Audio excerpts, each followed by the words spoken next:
So a lot of firms will outsource to big companies. There's a bunch out there, and I'm not disparaging them, that they have a use for them, but it's an assembly line. So you give them your very simple intake and they'll spit it out. Sometimes they have good follow-up, sometimes they don't. It just depends on the amount of volume that they're doing.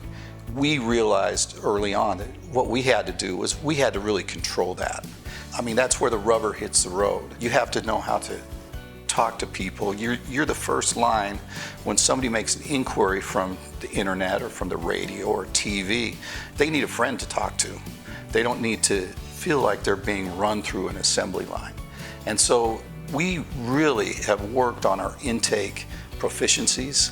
We've really tweaked them quite a bit with how we do things, how we talk to people, and we really look to kind of be their first line of, I guess, friendship when it comes to signing. Believe it or not, that's a really important part because that's where trust comes from. I mean, we're asking very personal questions as they go through this thing. And they're difficult questions because these people have been hurt. And when you're asking somebody that, you can't treat it like it's just a checklist, like it's just an assembly line. It's not. And we've done a really good job, I think, of taking that aspect and combining it with our technology. The other thing that we do is we use the firm's intake, the firm's questionnaire. We'll cut it down a little bit just for time purposes.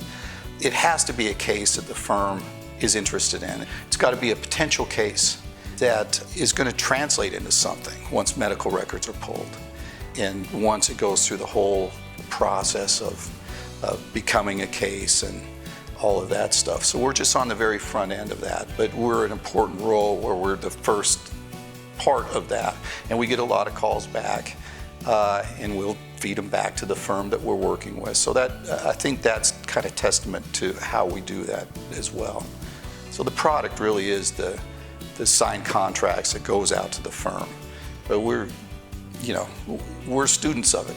We are an extension of the firms that we work for, and we realize that, and that's kind of a key element. So we realize that how we interact with a client is directly associated with how the client interacts with the firm. This is a real partnership with the firms that we work with, and we look at it that way. We just completed an app that actually updates the client as it happens. And so you log on to the app. It will show you the cases signed that day. It will show you the cases pending. You can click into that. It goes into the actual client's name. Part of what we do too is transparency. We don't want anything that's not out in the open, including how we market. So that's something that we really take a lot of pride in.